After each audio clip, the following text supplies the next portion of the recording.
When I reflect on the resurrection, I'm always struck by how deeply it is bound to the crucifixion.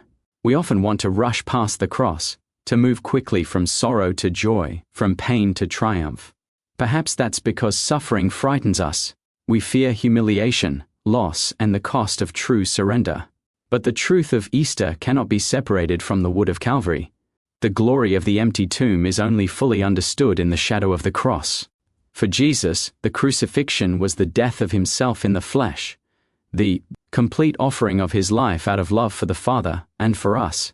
For us, it represents the death of our old selves, the letting go of sin, pride, selfishness, and every false security that keeps us from God. That kind of dying is never easy.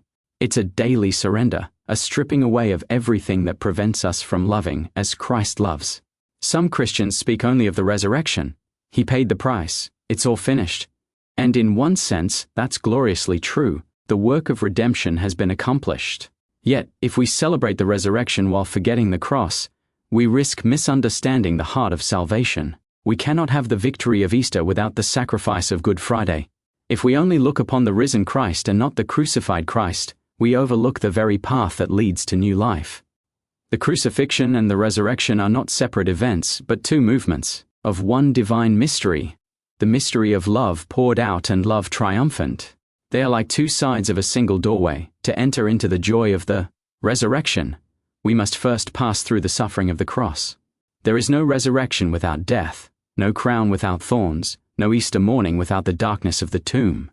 And so we too are called to carry our small crosses each day, to forgive when it hurts, to love when it costs, to surrender when we'd rather cling to control. In doing so, we are united to Christ's own journey, and our suffering, joined to his, becomes redemptive. The cross is not the end of the story, it is the passage to life.